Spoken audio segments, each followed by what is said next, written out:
Hello and welcome back to episode 25 of the Epic Epoch podcast. I'm your host, PerryThePig, and with me as always is my co-host here. Hello, this is Dread, and in this podcast today, we're going to be talking about our favorite bugs in last Epoch, whether they were negative or positive for the game. And today, we are joined by our little, God, my brain died. We have Lizard here. Lizard, go ahead and introduce yourself. Little? Like, come on, I'm like 6'3". Like, little about what? Like, hello everyone. So I was doing some complaining and I was talking about what we were going to do for the podcast, and Lizard had been hanging out in my Twitch channel as well. And I was thinking to myself, you know who loves complain? You know who would love the topic that I want to talk about? Is Lizard IRL. So thankfully, the time zone worked out pretty appropriate. I think it's about midnight for you, so there's other people sleeping around your house. So you might not be yelling this time around. But we are going to talk about bugs in last Epoch. Very uncharacteristic of me, not being loud. Just don't be too passionate, okay? Yeah. Just stay nice and subdued. So I'm going to start out by giving some context for why we're yelling at clouds, just a bunch of old men doing a podcast. I want to talk about bugs because there's been a lot of bugs in last Epoch over the years. There's been a lot going on right now. There's hot fixes all the time. Lunge is still not quite fixed after getting patched like 3 or 4 times.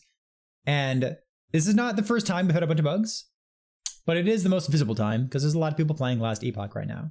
So we're just going to go over our favorite bugs, whether that's tongue-in-cheek or serious. We'll find out as the podcast progresses. So the context is I've been doing a build contest. You can type in exclamation point contest, by the way. We were going to do a build contest for Firestarter's Torch.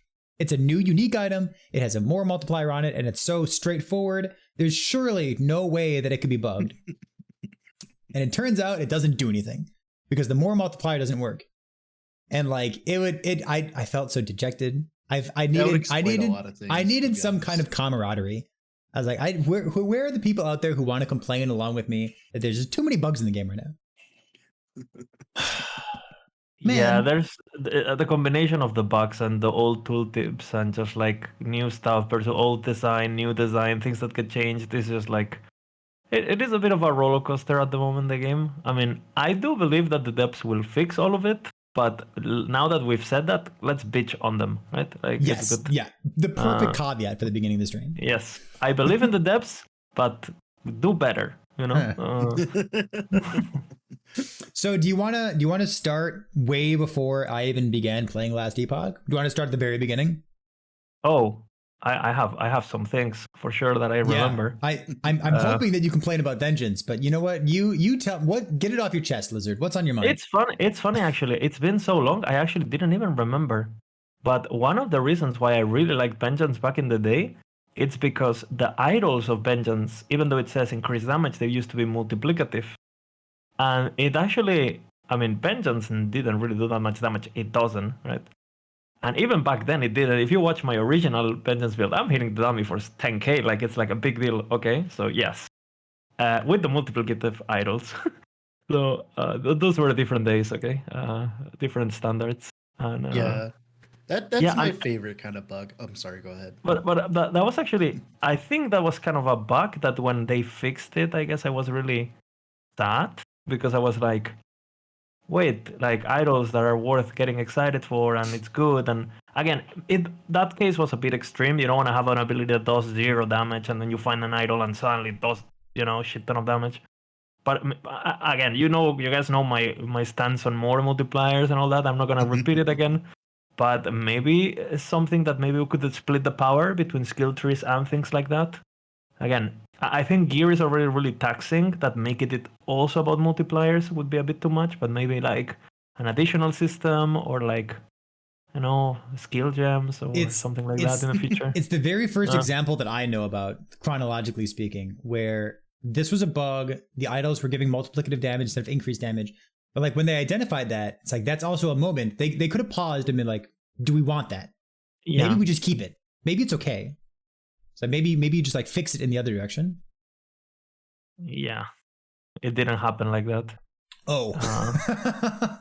Yeah, there's been a bunch of things that were like, and then you also have the thing. I was talking with this with Dread before logging in, but it's like, uh, it's also like, where is the line between bug, oversight, and intended, and just like dog shit design? Where is the line? Because I feel like in Last Epoch some of them can get kind of blurry. I'm Yeah, ready to be an old man who yells at clouds. What's the dog shit design? Okay, the biggest dog shit design at the moment, and I know I'm a bit of a minority on this, is the fact that they're either they just have to take a stance on capping things, basically. For example, I'll give you an example. Due to the max roll thing and stuff, I've been a bit more in touch with the devs, just giving them feedback and stuff because they ask, right? And I gave them so much fucking feedback, right? Like before patch, and it's like, hey, guys, we've been through this with totems. Like they had infinite damage with poison. You do the same now with Sabertooth and Scorpion. What is going on? Didn't you learn the lesson? It feels really stupid that you did this 6 months ago. You fixed it, and then you do it again. It just felt like there was like 2 dev teams or something. Or there is one guy who's really creative and just doesn't listen on meetings because he's playing Minesweeper. And there's another guy who has to fix his shit all the time. I'm pretty convinced that's what's happening. So whoever you are, stop minesweeping. It kind of reminds me, we had Ashes of Mortality, the ring that got nerfed 3 times, I think. Like all the ward gain on hit. Actually, and 4 times, they added like cooldown, they nerfed the value, they nerfed the percent chance it happened. And then they introduced another ring. Yeah. Like it's weaker, but they also took off all the cooldowns and they took off all the other safeguards that they had just nerfed on the other ring. It's a bit frustrating in terms of giving feedback because obviously we've been playing for a long time. And it's a bit weird because you take a win, but then they kind of like double down on other places. Like, wait, I thought this, like, we've been through this. Like, we've been through this. Why again? Like, for example, a big thing about this is, for example, things that scale with density, right? Mm-hmm. I think things that scale with density are not bad by design, right? Like, if something scales with density, like, it should feel good, but up to a point. Because if you make density infinitely scalable, then you're actually making some things just like turbo broken in some situations because you're balancing around the fact that 100 enemies could hit you, but when a single enemy is hitting you, then they're dog shit. It's like, why not just have something that is pretty good at base value, and it scales with density up to a point, right? And I gave so much feedback, for example, about the nodes. You know, guys, the Soul Fist node that gives you infinite armor. Yeah, yeah. Right. And I gave the guys like, look at this, like, and they said me, I don't know what is wrong, and I sent them videos of me playing, like, guys, shield throw, infinite armor, all of these things that they go like, oh, instead of giving you 50 armor per point, now it gives you 30. Instead of giving you 20 armor per point, now it gives you 6. And it's like, it doesn't solve anything because the builds that are spamming those nodes still cap the dodge. Like the same with Maelstrom nerf. That was basically, the instead of 150 now it gives 120 or whatever the fuck it is now. It doesn't change anything. You're still capped because you're combining all these things, right? And it's just like, haven't we learned? Like, it's just Philip, because again, if you're playing a build with Soulfist, right? Now that it only gives 6%, right? It's like, well, you're either spamming it or 6% armor is, what is that? It's like 1 strength, and a half. Who cares, right? Mm-hmm.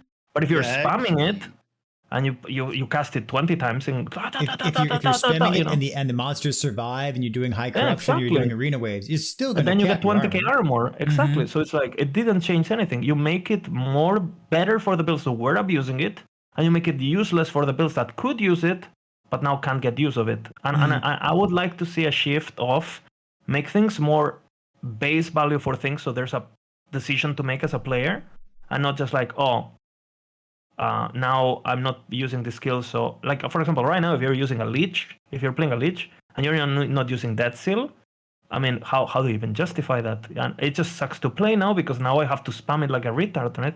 And sorry for the, but yeah, I'm joking. Yeah, I don't know. It's a bit. I'm definitely a bit. I want to understand why, or things like Abomination, right? It's like infinite scaling nodes. It's like how many? What do we have to do? Like I remember you telling me about that when you gave feedback on that. It's fine because the quality of life is terrible. I'm just like, okay. No, they didn't say exactly that, but they phrase it like a question. They tell me, don't you feel like the lack of quality of life makes it justified. I'd rather have fun in my video game. I think the quality of life thing works one way. If something is too easy to play, then you have to make it not too powerful, right? Because otherwise you just make why play anything that is more than one bottom, right? But you can't do it the other way around. You can justify, this build you have to play 20,000 bottles, or you have to have 2-minute downtime, so now it has to do infinite damage. Why? Why not make it a couple bottoms, a bit more rewarding, but not something... Again, guys, Abomination is killing tier 4 bosses naked. How is this making it through testing? Like, it's just like, it's been a while, It's... Yeah. You know why? They're not I need context. The 5 minutes to set it up. I don't go through YouTube watching some Abomination builds. So the most insane builds that I've seen kill tier 4 Julra are like 4 seconds. And that's absolutely nuts with like excellent. No, you like one shot of Julra if you want. Like actually, one just tap. Yeah. I love it. I hate it. I really hate it, but I love it. Same with Manifest Armor and all of these things. And they've been nerfed, right? Because they nerfed the Manifest Armor. Well, they fixed, right? Like that interaction with the bonus thing, which, by the way, that interaction was actually cool. And the fix didn't change anything. Still does like 100 million damage with bleeds and shit. So it's like, well, all right. Like well, yeah. Manifest Armor never really got toned down after legendary items got introduced to the game. Or uniques. Yeah. Like, Southern Steps are in the game. I guess we don't touch these nodes, boom. What can go wrong? I actually like the concept of Manifest Armor, but I do agree that like it doesn't need all that increased effect to make to make it feel good. Yeah, exactly. Or right, make Dred, it have the effect on something else, right? Because the 3 is just effect is so boring. So. I know that we're never going to move on if I let Lizard keep rambling, because one of my favorite things about Lizard is that he keeps rambling. It's funny because we're both like that. Sorry. I'm going to turn. Okay. Don't apologize. I'll be the bad guy. I'll be the one who cuts you off. So, Dred, I want to turn to you. It looked like there was something that you wanted to call out. I want to give you a chance. Is there like a bug on your mind?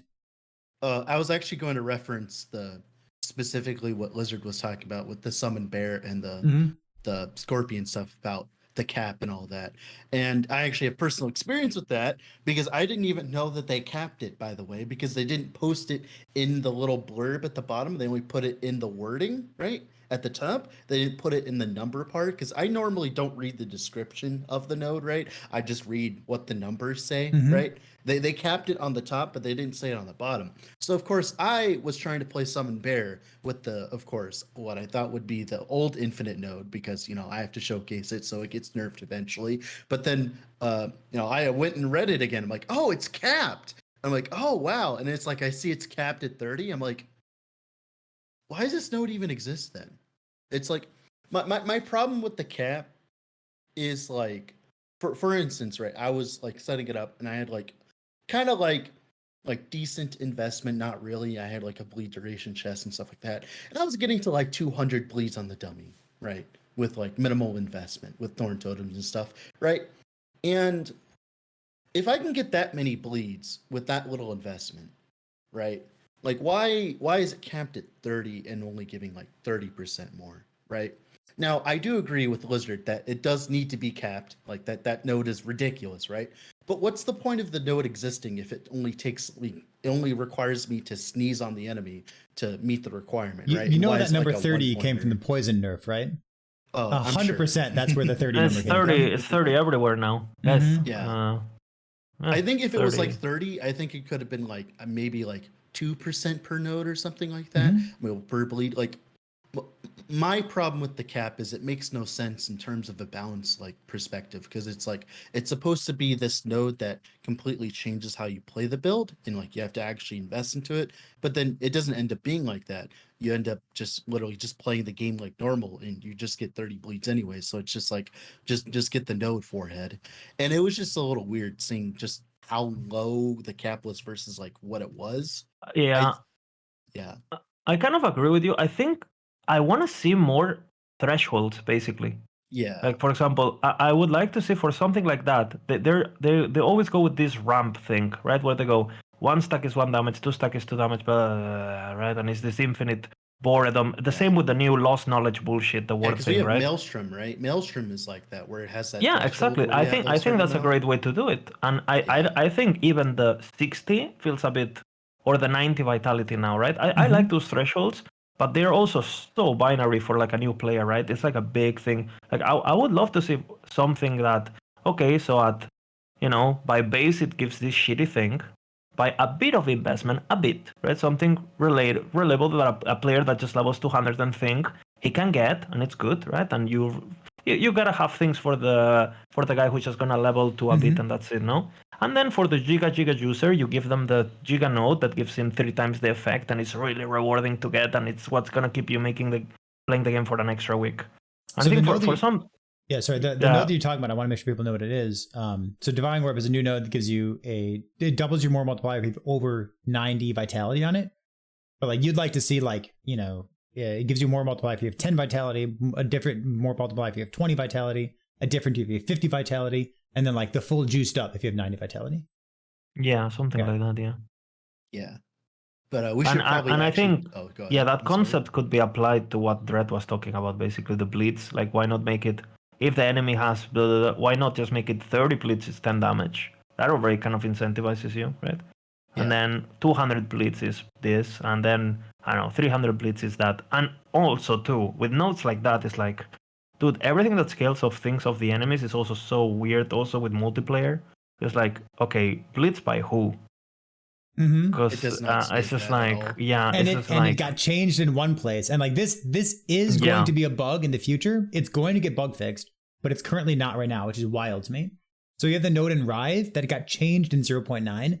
It says it only consumes ignites that you placed on the enemy, but then we still have things like enchant weapon that consume all ignites on the enemy and then puts a 200% more damage. Really? On it. Oh, I might have to play with that. That's play because I'm not playing multiplayer right now. You need to take that, Dredd. Like that node is absolutely cracked in multiplayer. Yeah, the one on the bottom. Yeah, on the bottom. It's funny you say that because I'm not actually playing multiplayer much. Just kidding. Like being able to play on the servers. But we should actually go and actually talk about the podcast topic is though about bugs. So we're already off topic and I love it. So here I want to talk about the infinite damage thing, but then I'm going to segue into an actual bug because I have bugs to complain about. They put a more damage multiplier, so they put a cap on the more damage multiplier of the forbidden node in Thorn Totem, which gives you more damage per stack of poison. And that feels balanced, by the way. That node they capped good. it. I like that one. At one point, gives you 120% more damage. Yep, and it's 4% per poison. That feels great. I like that. That was fine. It's like it's not infinite damage anymore. It's only 120%. Like, sure, I'll take it. I mean, multiplayers again. It's just a big topic, right? But it is definitely I think it's the right direction. Let's just say that, and the right direction is good enough for me at the stage that we are. I don't think they care too much about. I think that's what we're seeing. So many inconsistencies, bugs. Things that repeat, because I think the people that are working on design at the same time they might be working on another stuff, and then we gotta release MP, MTX shop, what the fuck, the chat is not working, logins, right?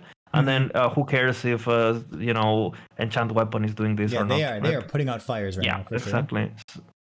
But there is definitely some bugs I have in mind that we can talk to though, even though I could ramble about this for another like 15 hours or so every day of the week. Like I do, basically. But I wanted to segue into like an actual bug. So we're doing a build contest right now with supposed to be Firestarter's Torch, but it's gonna be something else. And I was looking back at my like YouTube videos of the previous times that we've hosted a build contest, and I found an adjacent build that the thumbnail is just like everything's bugged. This build sucks. Don't play it. And it was supposed to be like a Mana Strike build with Surge, I think. That also used Sacrificial Embrace. And it was going to be like the one build with Sacrificial Embrace. It's like this non-crit pair of gloves. You build up these like stacks and then like you deal some extra void damage with them. And I was like, finally, a build that looks like on paper it's going to work. And I get to live my dream of playing a non-crit build in Last Epoch. It's like, nope. Still doesn't work. You're giving me ideas. I've been thinking about those gloves with Glacier, targeted Glacier, those gloves, for so long. Have you ever played that build? You have? Yeah, I did. Yeah. I played, dude. Like, I played some shit. To be honest, it wasn't even that bad. I mean, it was just better. It was worse than regular Glacier, but it wasn't terrible, It was playable. It was thematic. Yeah, I mean, it didn't make it purple, so I guess it's bad. Right? That's what the MTX shop is for. Hey, but justifying your garbage builds by like allowing you to use extra MTX. Thankfully, the community made a purple orb, so it's all good. Like, that was a good voting right there. As someone who has played with that spear, I can definitely tell you it was. Dude, what the fuck? That spear! Holy fuck! What are you even supposed to do? It's Like so melee bad. range? Like what the? And the worst part is like it's so close to being good in my opinion. So we're talking about the Rat City Spear, Yeah, which is Lament of the Last Refuge, I think is the proper name for it. Sure, that Dude, one. a tournament on that one, let me tell you, that one's gonna be interesting. Well, are you even going to get the spear? It is kind of rare. Oh yeah, that's true, I guess. Are they in softcore though? It's in softcore, no? Most people that play just have it already. Yeah. So, like, speaking, like I said, of bugs here, I'll start it off with my favorite bug of all time. My favorite bug is when it is so bugged, right, that we just think that's how the skill works, right? And that's just normal.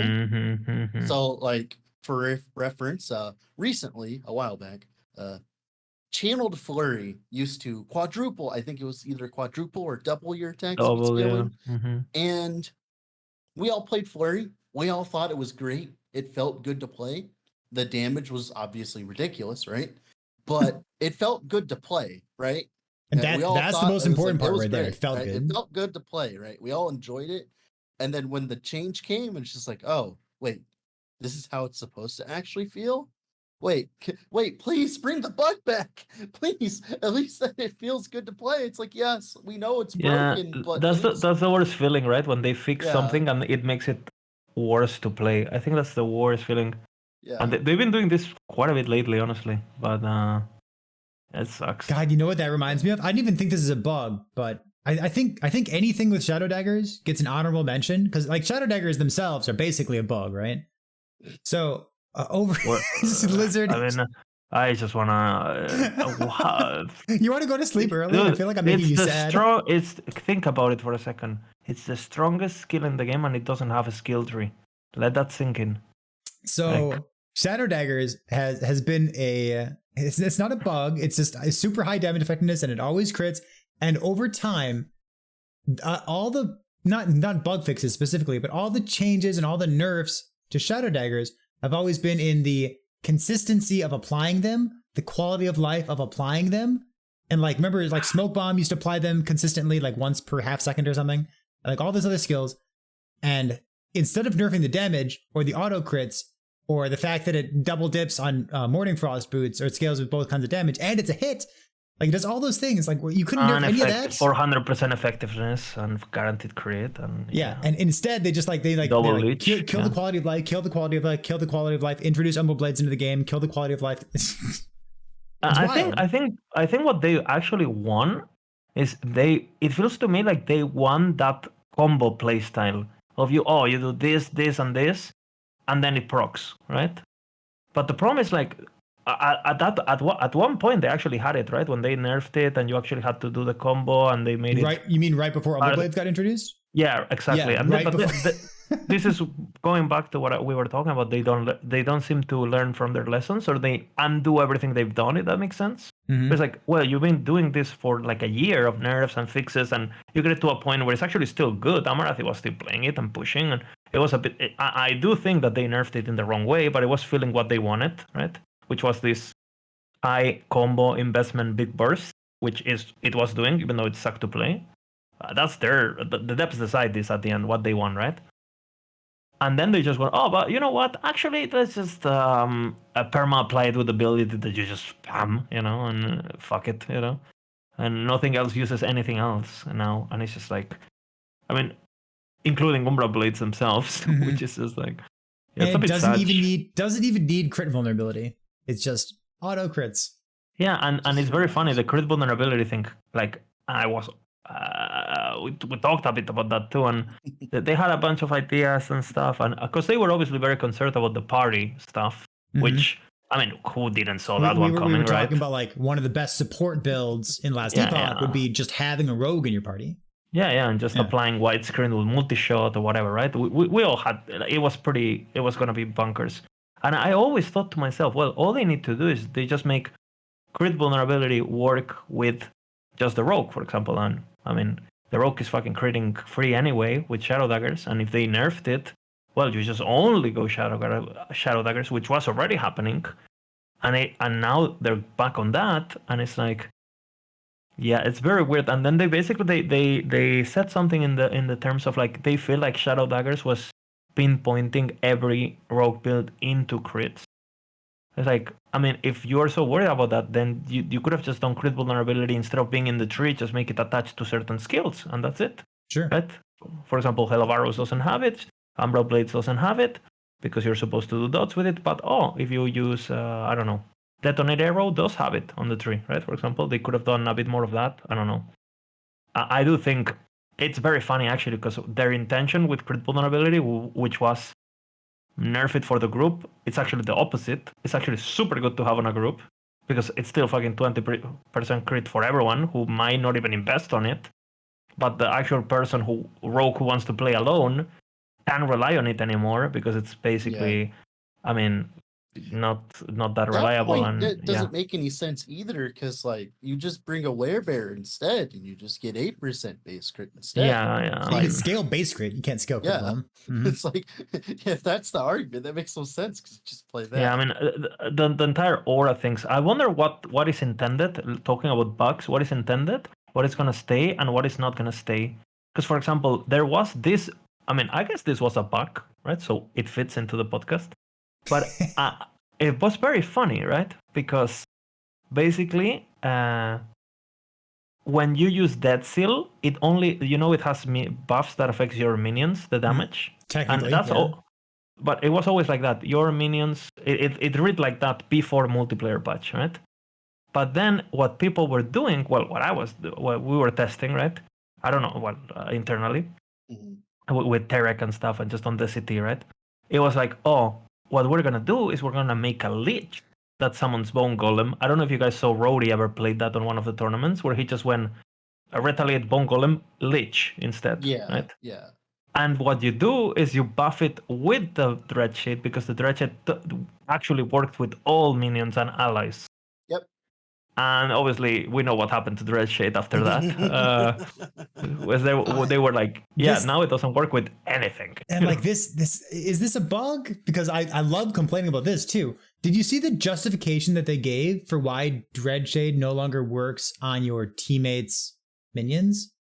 Because you could kill them or something, no? Yeah, or I can explain it. Yeah, Dread hit me with it. Okay, all right. So there was a time with Dreadshade where you could apply a Dreadshade to like a companion, right? And if you took the infinite poison node, right? If the companion died and you tried to revive it, it would still have the infinite poison node and it would just die on repeat. Like you could just place Dreadshade on it once and they'd have to resummon the minion. And that's why they said it was changed. I wonder if that's all the truth, because I have noticed that a lot of the times the devs say the truth, but not all of it. Let's just say that. Right? I mean, let's be real.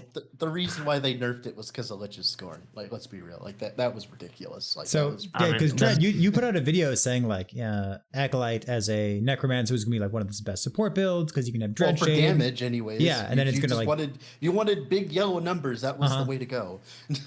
And like having a support build use Dreadshade was gonna be so good, and then it got nerfed and it got removed, and like that's fine. You can remove things that are good, but the fact that the justification they gave us was you could grief your teammate by putting it on their minion, it's like that feels so off base. Like just tell me that you nerfed it because it was strong, right? And not only that, you could just make it so companions that die cleanse ailments or something on themselves, and boom, right? It's like whatever. Yeah. Or you could have disassociated Dreadshade. Well, the Lich's scorn from the Dreadshade node that makes it work on other people. Like they could have done that. Or there's a lot of ways. Or they could have reduced the effect of allies with Dreadshade as well. That could have worked too. There was a lot of different ways of going about it. I do agree that like it made me kind of sad about it. But also it made actually a lot of other people sad too, because I got a lot of comments, a lot of feedback, and a lot of people coming in my Discord be like, I can't play support Necro anymore. That was Yeah, going to Dread, be why'd my you lie to favorite me? idea. Why'd I'm you pretty make a sure video I, full of lies? I gave you a heads up, like, yo, dude, Yeah. I don't think this is like, I don't think this is happening. Like, Oh, I knew it was broken, but I thought it was just going to get nerfed. I didn't think it was just going to get like yoinked. and for example, I played the game for a long time, and I think I have I don't get the timings right because the devs do it intentionally to make me look bad. But I do think I have a pretty good grasp of what stays in the game and what doesn't stay in the game, if that makes sense. And dude, there's so many things in the comment that there is. I have a few Coca-Cola bets on at the moment. There's no way I'm losing them. Like there is some things that there's no way this stays in the game. Like the free dodge thing on Serpent Strike and all that. Like what is this? 80% free dodge. Like what? That's absolutely absurd. Like, and to be honest, the entire dodge is a bug, in my opinion. What is dodge at the moment? You either get it's useless to build or you get infinite for free. Like, there's no middle ground. It's just so they have to rework that completely. You can't get flat anywhere. It's so You hard to get remember, flat Well, dodge. you can get it, but you get 60 flat when Maelstrom is giving you 150 per stack. It's like, what are you even smoking, bro? Like these numbers, minions are getting 400 flat on a single tier 5. I need my entire gear of flat dodge to get that. Are you crazy? Like, remember yeah. dodge potion and their justification for removing that? Oh That it man, was making it too easy to invest into dodge. I remember that. And now there's no I way to miss invest in dodge dodge. potion. oh man, I have mixed feelings about that one because I do think it was good for the overall health of the game because it made. Yeah. I mean, everyone just dodged, right? But wow man, I do miss it. It did feel like getting a belt with tier 5 dodge, tier 5 glancing blow or whatever we had, and double health and stuff. Holy fuck, that shit was hard to get. Now it's like, okay, double health, cleanse, good to go. You know, like and yeah. I enjoyed the aspect of TV, I guess it's being now a an thing. extra. But Mao said it best, I think. He liked dodge potion, and I agree with him on this. The reason he liked dodge potion so much is it felt like it was just another layer you could invest into your character if you actually put effort into it, and with your gear, if you had like absolutely stellar gear, like that is one way you could invest and just have the dodge, and that was fun. I liked that because it made me want to play more. Invest more. The fact that we're in a health meta right now, where like everything is just percent health, hybrid health, percent health, hybrid health. Like if we had reasons to build percent dodge instead, that would be a meaningful difference. Yeah, I think this is, if I were the devs, this is what I would try to do. I basically think, okay, we have health, we have ward, we have dodge, we have armor, we have blah blah blah. Pick three. A build should have 3, I think. Like, or something like that. Like builds that just get everything just makes the others that don't get anything just like basically feel unplayable. Like you're playing a Sentinel and it's like, all right, I don't have block, what do I do? Well, I mean, but I can leech. Yeah, every class can fucking leech. Oh, but I have armor. Yeah, every class has fucking armor. Oh, but I have 4k HP plus. Yeah, every class does that. Like, what do you do? Like, it's like, I just finished playing that lightning bug build. It's like a swarm blade that procs lightning bolts off tornado. It's got like 16 layers of defense to it. And half of them are like less damage taking modifiers. And then you're like capped dodge, capped armor, excellent leech, good damage. Like it's crazy how much tankier that is. Just by having the Beastmaster nodes available, just by having hide skin available, just by having impervious available. And this is something that I actually miss from the old protection system, which by no means was perfect. But, with the old protection system, you had characters that went full dodge, no res, like full ward, like you get, low life leech meta back in the day. And then you had characters like Sentinel and Druid who went full procs, like with the super small HP stackers that just made resistances super powerful because they, there was a formula that they would protect points of your HP and you could get 99% mitigation from reses and stuff, plus glancing blow. And those two playstyles were completely compatible. So one was there were builds back then before I started playing the game that didn't build resistance and instead any resistance. I love that. Where it's like an optional, like maybe you do this, maybe you do that. No, basically it went to those builds were just really squishy. So basically, if you built resistance, you were just getting one shot anyway. and a lot of them relied on word generation. Like you had Crit Glacier giving you word generation. You have Sophie's bullshit, right? Scaling with density. Same for Glacier, right? And basically it was like, well, if I have word, you were gonna have from 20k to like 100k depending on the build. And it was like, well, if I have that with density, I don't need fucking prods, right? But if I don't have that and I have to get to build it, which happens at the beginning of every wave or whatever, because obviously you spawn and yeah, you don't get 20k until you hit the stuff, right? Was like, well, I'm just gonna go full dodge and YOLO, basically. Mm-hmm. You know, because if you build res but you instead of having 70% dodge, you had 40, you're still getting one shot, right? So why the fuck are you even building res? It went into that delve mentality, I think, of just like if you get hit, you're dead anyway, so might as well just go full YOLO. Mm-hmm. And then you had the other builds that were gonna get hit no matter what, so they just went turbo full tank like Vengeance and like the original Swipe Werber. We also had the famous Shatter Strike Word Generator, that thing that, you know, like all of those, well, raids, you know, the infinite raid stuff with, oh my god, there's been some builds, huh? I mean, the game is balanced now, actually, looking back at it, honestly. Yeah, it's definitely in a better spot. Like, yeah, I agree. I have a bug that I want to throw out there. I love the conversation, but I'm gonna every once in a while I'm gonna mention a bug just in case it segues into something else. Yeah, for sure. One of the most cumbersome parts of Last Epoch, there's a workaround to it, and it makes me so happy.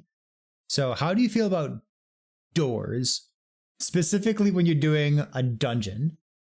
There's doors in the way, there's roadblocks in the way, there's falling trees in the way. And you walk 30 seconds this way and everything's a dead end, so you gotta walk 30 seconds back.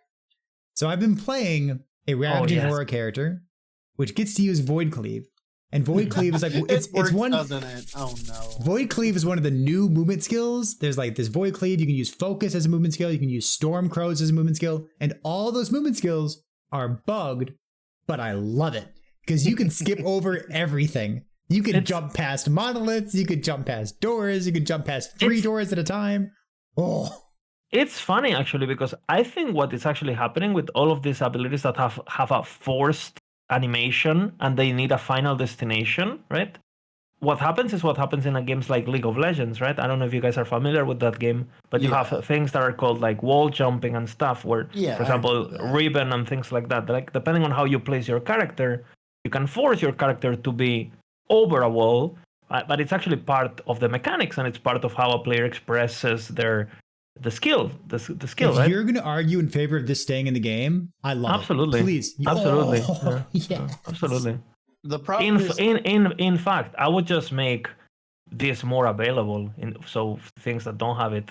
I mean Void Cliff is a bit extreme. I unlocked basically I unlocked half of my Monolith timelines just by jumping without doing them. Yeah. Yeah. I did a bit of parkour, Travis Pastrana sensation. It was great. There's brand new leveling strategies where you can skip like 30 or 40 seconds of the campaign and just jump past it. I was looking into Alpine Halls intentionally just so I could jump through it. It was great. like intentionally. Yeah. Speaking of bugs with travel, I love that shit, by the way. I think it's great. And doors are the problem, not the dashes. Doors are the problem. Have you ever tried Shield Rush before they all did all the bug fixes and all that? Have you ever tried playing a damage Shield Rush build? Before 0.9 I have, but is something going on right now? If you spam it, I don't know if it's fixed. The against the wall thing? So what happened is if you spammed it too much, right? You just right click too much, you would end up 6 feet under and you'd be under the floor. You could see your character just under there.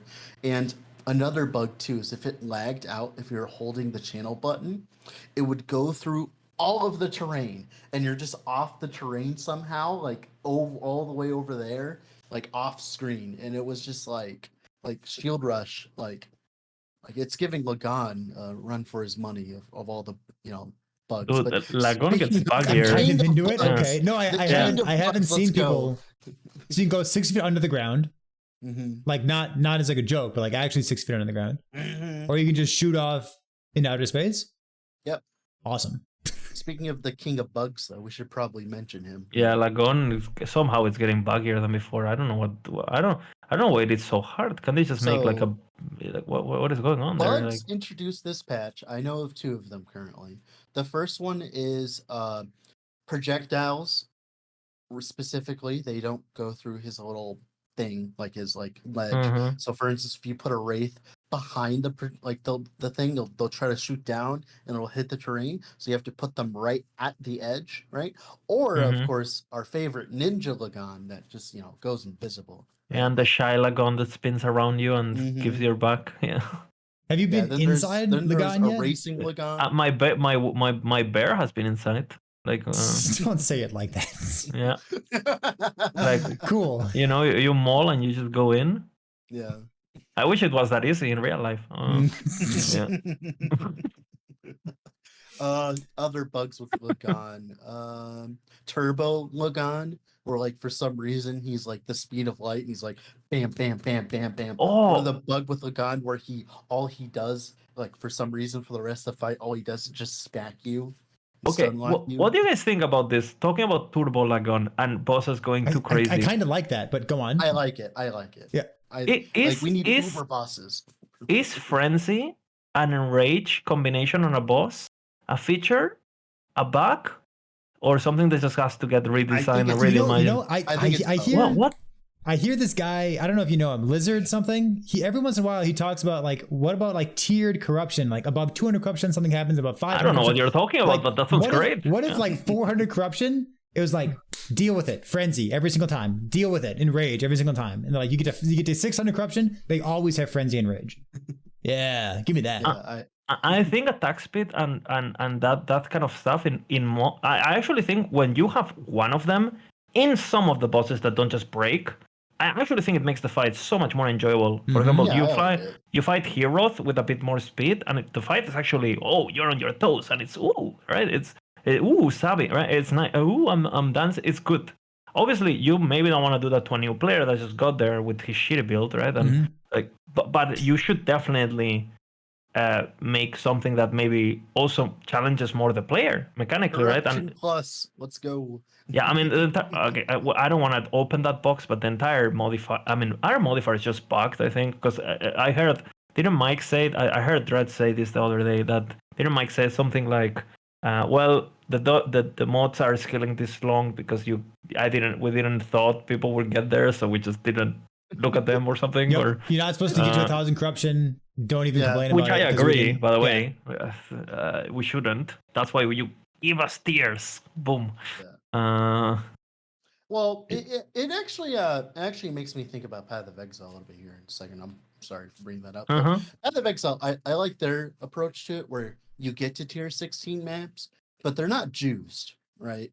And then you juice them, and then you juice them more, and then it gets to the point where it's like 98%, like 98% delirious. And in that kind of form of juicing, things just get tankier. They don't get more damage. They just get tankier, and it's a slog to go through if you don't have a good build. And corruption at last epoch's like the other way around, where it's just like everything just one-shots you instead. With the void enemies deal 400% increased damage. I mean, the whole corruption system is like it games on whatever modifiers you take, because you could take all defensive modifiers, you could take all, which is what people do. Yeah. Or by the way, look people at my complained about that to you as well, Lizard. I still get that complaint right now. People are like, I just got to empower monoliths and everything's killing me. And I say, send me a screenshot of all the modifiers we have. What are your modifiers? Yeah, I mean, I do. I think especially now that I think the type of players that we're getting right now are players that are into ARPGs and are kind of familiar with systems, whereas before we had a bit more of like, people just jumping into the game. Woo.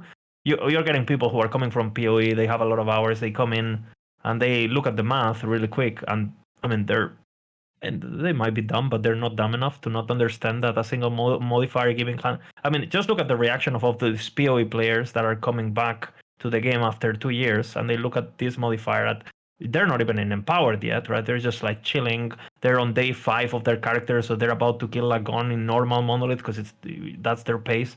And I'm joking, by the way, but it's kind of true.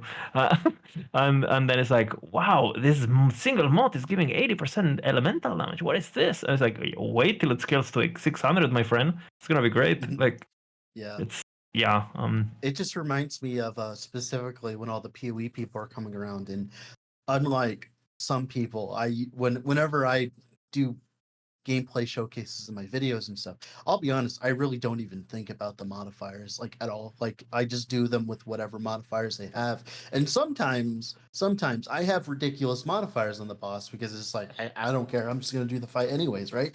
And the fight ends up being like 3 times as long as like a normal one would be. And everyone's like, Yeah. oh my god, CDPS. I'm like, guys, Yeah. he has like 7 times the amount of health that he normally 50% less damage done or This is a something. note. It's like- This is important for content creators and for people who are watching the videos.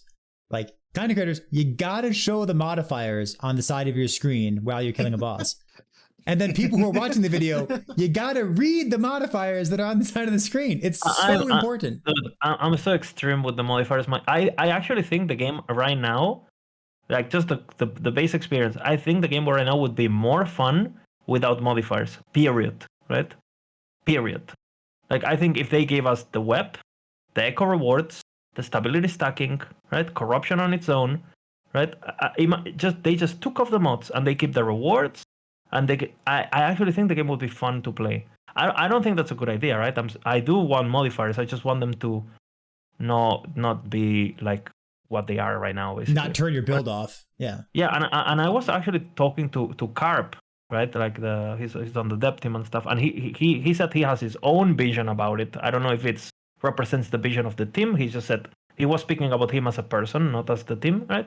And he said that what he would like to do is he would like to obviously make corruption the main scaler, right? And then turn all these modifiers into actual league mechanics. And I thought that idea has so much potential, right? I thought that would be just great. Imagine like a modifier instead of 20% increased damage. This includes insert mechanic here, right? Like you know what? We're actually talking about bugs. God bless. I even have another bug to talk about. The bug with monster generation. I feel like I bring this up every single podcast. Where like every once in a while that could be a mod. That could be a mod. 200 different like profane fleshes wandering around, or like 200 diamond matrons. Yeah, absolutely. Like that is a bug. It's a good bug. It's fun. Yeah, I like it. I agree with you, Perry. Actually. But like it should be something that I opt in. That's what I'm saying, right? Absolutely. And it should be rewarding. Like, oh, this is gonna be fucking Golem City. Hey, bring it on, you know. And they're gonna drop the Golem unique that only the Golem King drops, you know. Like how King kind of. This is looking. I mean, in my head, I'm already excited. You know? I'll play that link. Yeah. Yes. Well, dude, you get the Golem Mace. We actually have bonk, precedents for this kind of stuff. In like, I'm gonna bring it up again. God forgive me. Path of Exile. So there is a kind of strat that used to exist before they nerfed it. It was called Nemesis farming. And the way that would work was you would get all these things that would make rares drop more items or more currency items, like a sextant or something like that, right? And then your goal after that would be to shove in as many rares into your map as humanly possible. Like you just shove as many as you can through however many mechanics you use, you just shove them in and you have as many rares as possible. Now, those maps were incredibly difficult to do, unless if you had like a headhunter or something like that, but they were incredibly difficult to do, right?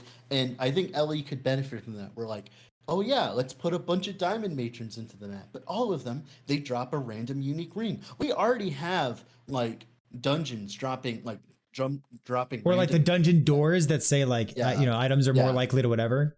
Items more likely to LP. And sure. Yeah, scaling is just fucked, which makes me think about my favorite bug in the game. Actually, is I made a list that I'm kind of like ignoring, but one of them is in caps, and it's called arena scaling bugs. So I'll explain what happened, but okay. But arena used to be just a ramp, right? Just a ramp, and that's what we used to go to wave. Back in the day with really shit builds, we used to go to wave 1000 plus and things, right? And it would take like 9 hours. You can see it on YouTube if you have patience or like a very free day. And obviously the equivalent, so you get an idea, 1000 waves back then would be like 300, 400 now in terms of difficulty, okay? More or less. And then they introduced multipliers, right? That would like basically make the the content harder for the first basically 300 waves or so on. Those multipliers in theory stop, in theory. But again, we don't really know these numbers because they're hidden, right? And basically what happened is like I died so many times to this enemy called Wisp back in the day, the necrotic Wisp, that my entire Twitch clips is me dying to Wisp and screaming and cursing. I have so many, right? So many. And basically, I actually had rip clips to Wisps on every fucking wave, on every patch. And I only played one character with the same gear. So I could see the red numbers that I was taking. And then I started dying to Wisp. When this patch dropped with the multipliers, I started dying to Wisp at wave 100. And dying to Wolves and things at wave 100 and 200. It's like, yo, am I just washed up? Or what is this? This math is not adding up. And it was the moment you hit wave like 200, you fight a boss at wave 199, you were immortal. Wave, the same mob, wave 200 or 300, one-shot you because it was... And basically, I did like this entire fucking post. This took me 3 weeks of getting one-shot over and over and over, molding on stream like a fucking madman. And I made this post, it's probably still in the forums, showing clips of the scaling in arena is 100% wrong, and I can prove it because this fucking monster is doing this damage to me, and it used to do this. And you were only playing one build over and over with the same gear constantly. I basically, I had rip clips to the same mob with increased damage, without increased damage, with rampant, without rampant, the same mob, the same character, right? On like 3 different patches, and they actually replied to the comment and said, you were right, we're fixing it. And they fixed the arena scaling. And so you're saying that if I get one shot enough by the same mechanic, then maybe I can get something fixed?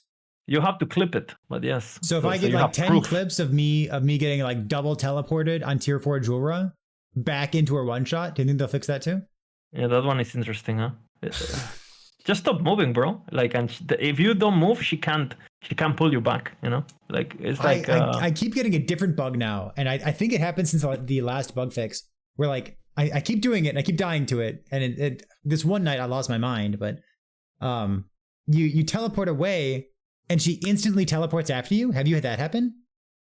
No, I have not. Because it's not supposed to happen like that. And she's supposed to like wait, and then like you can teleport back. Dude. Like that mechanic is a bug to begin with. I guess we can talk about that too. You're not supposed fucking to Julra. Yeah, Julra bugging to begin with. Like, you, like I know you guys avoid that as much as you can. Obviously, if you're doing a lower tier and just want to move on with your day, you just fucking do it for the sake of time, right? I do that sometimes too. But the amount of insanity that I see with this Julra, like people showcasing Julra kills or with this build or that build at this speed or that speed, and they're just fucking bugging the fight. When the devs have said they are investigating the bug and that is not intended. Yeah, speaking of that. Oh, wait, do you mean the bug where like you like channel the one shot, flip away, flip back? That thing? Yeah, the fight. Yeah, that bug's been there since day one. And it is a bug and everybody does it, but yeah, sure. Yeah, but it's gonna be very interesting. The person that doesn't do it. You can go back and I still do it. You can look at every single clip of every tier 4 drill I've done, and I do not use that bug because it's a bug. The main reason, I don't do it is because I know it's gonna get fixed, and I want to be able to do the boss when it gets fixed. They've already said it's a bug. They already said it's gonna be fixed, and yet it's still there. Exactly. Yeah, but I mean, it's one of those that I think a lot of people. I've seen people type in chat, "You're doing the fight wrong." It's like, it's a bug that it might eventually. Can we talk also about fucking Emperor of Corpses? Dude, fucking Emperor of Corpses. Oh my god! Patch? I think he's like. So if if Lagon is the king of bugs, like Emperor of Corpses is 100% the queen. Are we talking about who was it? Who was it who died? No, was it Raggle? Was someone else, right? A lot of Steelmage, Steelmage died. Yeah, and it's, dude, this dude can kill uber bosses in PoE, and he fucking, he can do the Emperor. Okay? He can't slowly walk away. Yeah, I love it. He can do the Emperor. He just has to try it. He's doing bosses in ubers in hardcore SSF. He can do it. Okay, like and they. Yeah, I'm just gonna call it I just call it Steelmage now. He's not the Emperor anymore. It's like he's been died as Steelmage. Yeah, but I thought that was very interesting because they changed the arena, right, a bit, and they did. It made it a bit smaller. they did make it more awkward, but I actually think it made the fight way better because you actually I had to enjoyed worry Yeah. about your positioning instead of just being a free fight. That, let's be honest, who cares about Emperor before that? And Yeah. it was very funny to see how people react to change as if it was a bug, and how just the peer pressure of a lot of people being frustrated with something that I think was actually overall good for the game. And I mean, nobody complained about this during CT. Nobody complained about this during Open Weekend. The only Why? problem Because we knew how to do it, right? it was the bug. It was the bug that made its AoE bigger than like it shows on screen. Remember that one where like you get clipped with your head? That was like my problem with it. That's a good complaint. But that's always been the thing. Like AoEs in last Epoch are risen from the floor, so they don't clip through terrain. Because when they clip through terrain, we complained about it. You guys remember Siege Golem's invisible bazookas and shit? And yeah, it is a bit misleading. I do think the telegraph should just like be a bottom, like a floor and a raised, both. You know, just have a bit of a, you know, like you know how you look at cylinders in like 3D models or whatever, and you can clearly tell where it starts and where it ends, right? So they just need to do something like that. I do think that the targetings are misleading, and a new player should be able to tell by a targeting. They are not supposed to know that the targetings are risen, but the AoE was the right one. It's just like the targeted is risen, and you just didn't know, and you got fucked in the ass, which is unfortunate. But I've never got hit by that bug. How is that? Because it was not a bug. You were just inside of it. Even though because he was playing a Sentinel though, and Sentinel's like the squishiest class. Like that's not fair. It is what it is. Sentinel Gigatank, bro. So yeah, I'm about to make a new YouTube video, but I'm gonna complain about Sentinel having no tankiness to it. Like the very first rebuke forehead. Like the first 10 seconds of video, be like, shut up, nobody uses rebuke unless you're lizard. Like, if you really hate having fun, use rebuke. Rebuke I became a rebuke enjoyer because of the stupid dragon stuff. I use rebuke against dragon, sure. The rebuke tech is crazy. I actually like. It's so crazy that rebuke actually carried a race too. If you think about it, right? Yeah, I've seen rebuke carry multiple races at this point. Yeah, but the fact that you can do that, like, I like the concept of rebuke, and I actually like that you can keep the buffs up. I actually think it's cool. But I mean, maybe 60% plus 80% channeling reduction. Maybe it's a bit too much. Like, I don't know. Like, and again, it's just like going back to, you guys remember I was talking about you have this, and this pick 3. I think the devs are really scared of giving Sentinel more damage reduction because they're aware that block is overpowered, and they're aware. Okay, they tell you it's not, but they're aware. They're liars. They are aware, right? If we're talking about bugs in last Epoch, does Bastion of Honor count? Is that thing a bug? Is it a design bug? Are we allowed to talk about it?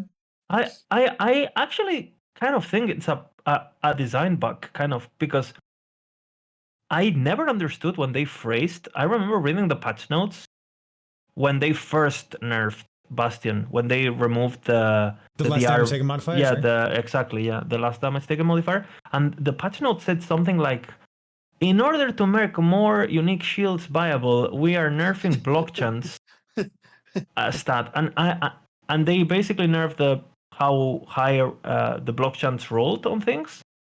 And it's just like, dude, I think the problem is the opposite. Like, if there is a way to get 100% block chance, which there is a way until Bastion and Mountain exist, and to be honest, people keep forgetting, you can get 100% block chance without those items. You just gotta play the right build. But again, you're playing a shield throw build, and then you're using fucking shield bash every 4 seconds or whatever, which I've done. Warpath, exactly, with Spinny. You can get 100% block with a lot of builds without those items. It's just people are playing comfort, and a lot of those builds maybe are not in the best place offensively, right? Speaking of shield bash, actually recently, it is a bug, design bug. Yeah, I was playing shield bash with all the cooldown stuff now because I was playing the stupid one-shot paladin meme bullshit, and turns out that node that says the next 3 hits you hit are automatically blocked or whatever That's a lot stronger when your shield bash is on a 6-second cooldown instead of a 10-second cooldown. Yeah, And perma. you can use that with the one shield, the one that deletes your damage when you block. Like you could combine those two, and it actually is an interesting concept. I love shield bash, honestly. Like it is a bit of a. I mean, it doesn't do many things, but the things that it does great. And I love that you can auto animation cancel with volatile to not make it root you in place and shit. It's like, it's a sexy feeling.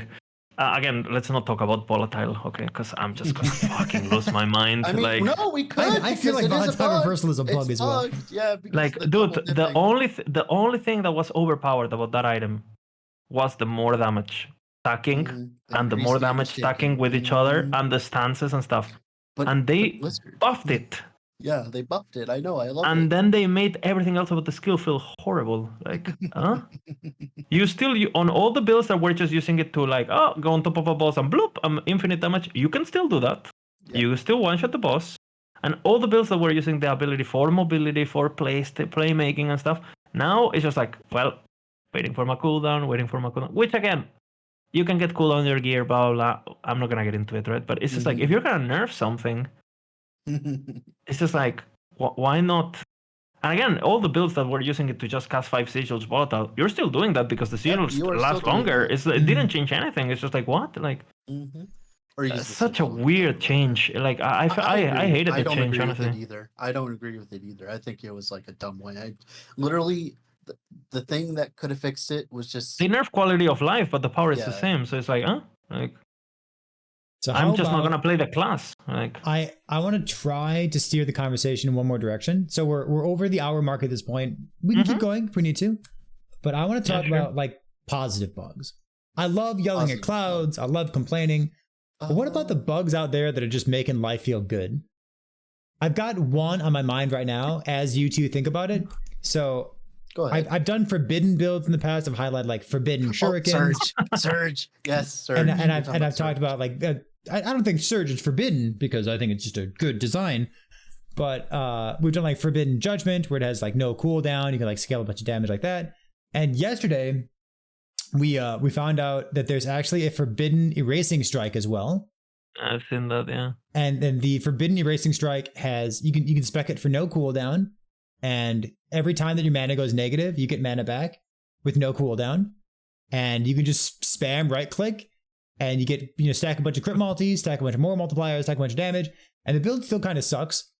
Yeah, I was going to say, I was watching your build and I was like dude, this poor dude, you're running around with a crit, like legendary apathies, it's actually with pretty, tier 6 crit chance, yeah. Yeah, it's not like you have day one gear, it's not like, it's like, dude, you can play, if you had that kind of gear with any other, like with fucking Shadow Daggers, you're fucking exploding the world, right? So it's like, or raids, or any of these atrocities that still exist, right? And it's like, dude, and even with this bug that makes it permacasted with no cooldown, with 90 mana cost that doesn't cost, it's still dog shit. It still kind of sucks. It's still worse than Shadow Daggers. Like what? Like what are the depths?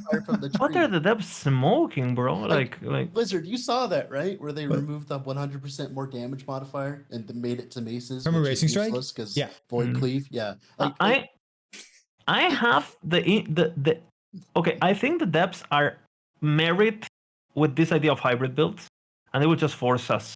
Oh, you're talking about the spell damage nodes. I think they just want us to go spell. They want to do this like you go vitality thingy. I have a story. That actually works though. That's the sad part. I got to interrupt. I'm so sorry. It's so relevant. Yeah. This is my very first encounter when I met Lizard the first time when I was streaming.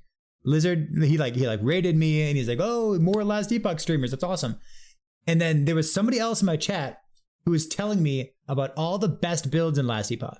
And as it turned out, this guy was like a known cheater. He notepadded his builds. All of his opinions were based on like outer space or aliens or something. Like he was totally harebrained. And I remember Lizard was DMing me. He's like, listen, man, you can't listen to him. Everything he says is wrong. I was actually, that was very on me. I should have just typed it in chat. I actually DM'd you to be You nice did DM and not me. make Yeah, drama. you're like Perry, you got to watch out for Celebrity this guy. listener would have just made a drama and just like fuck, like dude, I was a nice guy. What happened? And one of the builds is that he was telling me about playing Racing Strike with the Void Beams and saying this, this was 2.5 years ago, 3 years ago. And he's like, yeah, you can get really good spell void damage. You play it like spell damage and it's really good. Huge spell damage. Like this is an OG meme from my Twitch chat. And like you were sitting there like, what the fuck is this guy talking about? And all of a sudden we come full circle. That guy was the prophet. He knew what was going on. He's the one sitting in Dread's ear telling you, hybrid builds aren't that bad. I guess he is right eventually, just like no, me. Actually, I want to reference. I want to explain what I was saying. That's not what happened. No. So when I was playing a Racing Strike Void Cleave, like the combo thing, like the super duper 60 buttons. Oh, this is the Konami code thing. Yeah, Konami I remember that video. Sure. That video doesn't work. That build doesn't work anymore because they removed 100% more damage from it for no reason. But so when you were using it with the auto crit, right? Something I noticed was the auto crit functionality was being inherited by the explosions, right? And for a second there, I was like, oh my god, this feels amazing because I had a Racing Strike, right? I'd kill some mobs, and then those like little explosions, right, that it's supposed to have, actually felt good, and it cleared the entire packs. Like it would clear packs. Like you can go back and watch the footage. Like those little explosions were actually putting in the work because they were killing all the little trash, right? You'd click once, hit the entire screen, and it was amazing. And that concept worked. Like it was okay. Like obviously you were playing a Racing Strike, right? But the little explosions were still helping out, and that felt amazing, right? And like that was like in that regard, that was a success. Like making the actual explosions actually help you and all that, because all of them all shotgun too, so they all stack on each other and all that, and that actually felt great. But no, you would not go Void Beam. It's just that I think like, dude, the fucking ability, it's called a Racing Strike, and the only thing that it erases is your mana. No, it erases your loot too. Remember the bug with tier 4 Julra where it would erase your loot from her? Or actually it erases Lagon. Remember where it erased Lagon too from the Couldn't you like not progress past Lagon because like the end screen never came up or something? Oh my god. There are so many bugs with the Racing Strike as well. It's so funny too because now I'm in a situation where bugs are also something that let's just say I try to avoid it. Let's just say that EHG doesn't really like bugs being showcased. Let's just say that, okay? And you guys probably know this, with the launch event community stuff, right? They're like, please, guys, don't. I actually have a story. Don't make the game look bad, kind of. And I'm fine with it, right? But it's like a lot of the times I'm like, okay, I'm making a guide. I reported something for like a year, and it's not fixed.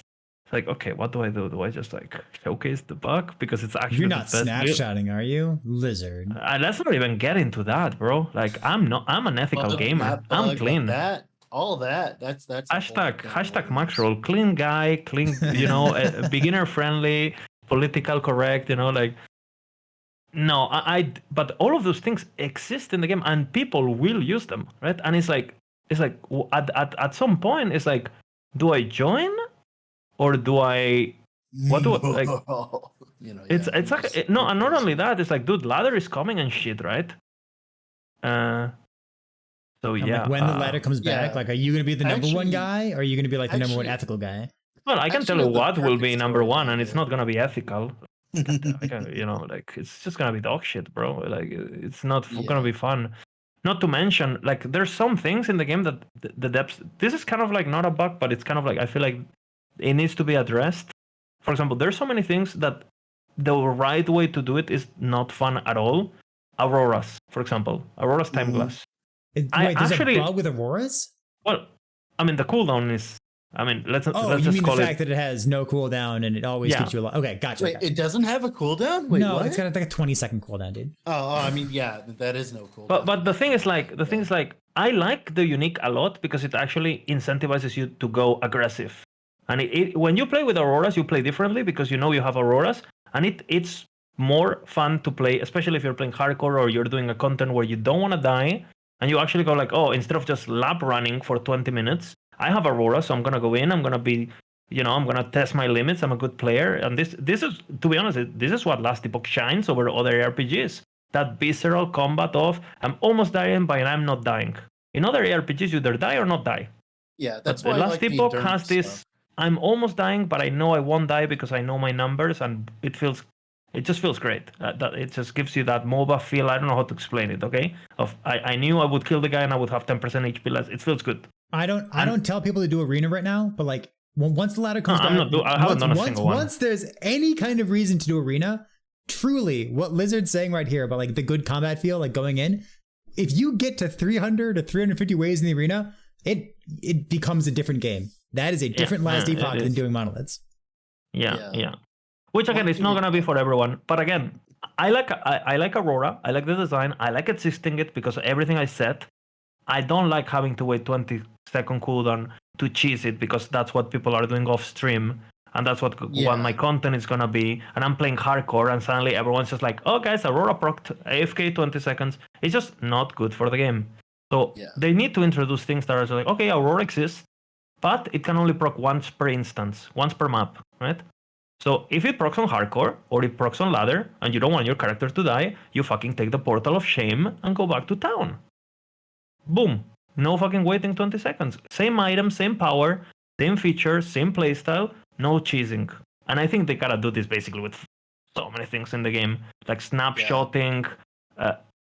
I think a lot about this in the shower, way too much. Yeah. Okay. Something I want to like actually talk about real quick because it's on topic here about like what you were talking about being ethical and all that.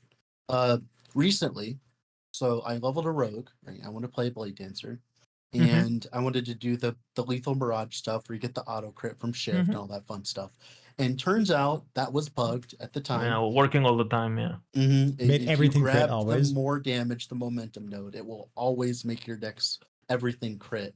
And I was just like, I was so just defeated and disappointed. And I was like, just doing it and stuff just to make sure it's tested so I could post the bug report, right? And people are like, why are you so sad, Dread? Just use it. Isn't this amazing? And I'm just sitting here defeated. It was like, you guys don't understand, guys. Like I can't showcase this kind of stuff. I can't play this kind of stuff. It's like I can't make this kind of stuff in a video. It's sad because I want to play that's really fun for like an hour. Yeah. And then but like it's like using like the Game Shark codes on Game Boy when you're 10 years old. Like it's really fun for an hour. And then it's like, well, what am I even doing? I'm just cheating. And it's especially now that obviously the game is growing. There's more people in the scene. There's gonna be more people trying to make it, like and be like, hey, I'm a content creator too, or look, my builds are great. I don't know if you saw, I've never seen anyone put the corruption on their title ever. And somehow now I open fucking Twitch and everyone's just like, and it's like, dude, why are people showing corruption? Nobody fucking cares. What is going on? Like, I do it sometimes. Like I did it with the. But I mean, if you're showcasing a build, but I'm saying it's like that is like click here, kind of. Like that's what I'm saying. No, I agree. I specifically did it with the Shaman because I just wanted to showcase that. Like, I mean, Storm Totem could actually. I'm impressed that Shamans can go above 100 corruption. You made me happy. Shaman. Dude, Shaman is a bug. No, hold on. Just pause real quick. Would you rather make fun of Shaman these days or Forgeguard? Quick vibe check. I like Forge minions more than Storm Totem. I think they're pretty similar, honestly. Pretty similar. Yeah, and I prefer both over fucking Blade Dancer. For example. Really?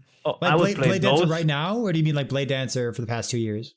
I mean, Blade Dancer is just one-dimensional. It just needs more skills, more love. Because it's boring because only one skill exists. Gotcha. Okay. Yeah, exactly. Like, I mean, for example, you play Shaman, and you it's so shit that you have to actually play the game. Kind of, if that makes sense. And dude, fucking Ursil Pride suddenly looks like the best item in the game. You know what I'm saying? It's like it gives you mana. Dude, I played Singularity and it made sense. Kind of, you know what I'm saying? Is that doesn't happen with fucking Rogue. So. Okay, it's shit. The truth. Yeah, it is. Shaman is shit, right? Forgeguard is. Maybe I mean, it has a couple good builds that you can't ignore, right? And you can't really ignore. It's like Beastmaster, right? Like minions are just some minions are just strong, like wolves, like some of the single pets, etc. But yeah, it's like overall, are the masters super exciting, or like what does Forgeguard really do? I always say the same. Forgeguard does minions, two-handed, crit, dot, both types of dot, by the way. And He does two-handed specialist, shield and board, armor, potion. Like what the fuck? What He's are got nodes for imagine? Everything. Yeah, imagine if that's the perfect recipe class. of someone applying to a job, and it's like, oh, by the way, I'm an astronaut, footballer, and like, what can you be one thing? And the worst part is not good. It's not the best at neither. Like, I feel like just make it this. This is what I would do personally. Is just make it this. Either like a two-handed god guy. Armor is a theme, so it's everywhere. You have the minion section, right? You have the minion section, and if you want to have the sword and board thing, you have the sword and board. Throwing, just take it out. Honestly, the throwing it's too much. You have Shaman, like I don't get it. Like and yeah, it's just, and they again, 11-hour games are just like absolutely in love with this hybrid bullshit, and they're trying to pull hybrid everywhere, right? Like we have a Racing Strike Dispatch, we have fucking Flame Reef, right, with the Fireball. Zuriel's Hunt is the perfect example of this, I think. Oh, the quiver. What is that? The quiver. Oh yeah, that shit. The throwing. What items? I think that's the perfect example of where it's like forced so hard that like it's bad, you know. Dude, you know that I'm actually thinking about using that in a build. What a god. Yeah, I'm trying. I don't know if it will work actually, because I don't know how the tags work. But I was trying to use, the shuriken backflip and giving it the lightning tag, and play just sucker punch detonate arrow, because that should work, right? Okay. I use. It will work, yeah. Do it. Oh my god. Yeah, it's gonna be shit, but I mean. It just reminds me of. We were actually talking the other day, me and a bunch of friends and I. We were in Discord talking about last Epoch stuff. And I was looking at one of his planners, and I saw that he had a 3LP Hands of Judgment on his Ignite Paladin setup. And I'm like, why do you have that? A fire like, pen. Oh, the fire pen. I'm like, wait. Oh yeah, since that's such low OP, you could just use it for the fire pen. Why not? It's a good implicit. It's going to be easier to get a 3LP Hand of Judgment than it is a 3LP Atrophy. Yeah. Yeah. It's literally the same thing. That was just amusing to see. Yeah, that's actually good. That's actually true, huh? Interesting. Yeah, because they drop LP all the time.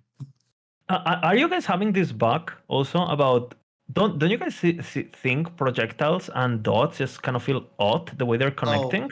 We've talked about that a lot actually recently, and it's because we have narrowed it down to like one thing, and it's just server latency. So like for instance, Herat's big dot wind thing, like it feels like it's doing more damage to you, but it's not. Like we've talked to the devs about it and all that.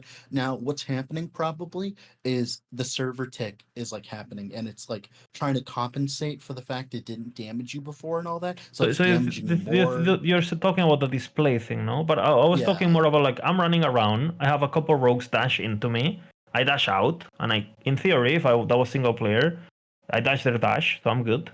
And then suddenly I'm walking around, there's no one around me, and I'm starting taking dot damage, and I was like, who hit me? What is going on? Same for arrows, that like they're just like completely, like you see the guys doing animation and they have like fucking aimbot or something, like it's everything. That's gotta be a latency thing, right? Yeah, I mean, I don't know what it is. And the entire thing with this fucking server thing, why can't we choose a server? Like, I have a guy in my chat who plays from India, okay?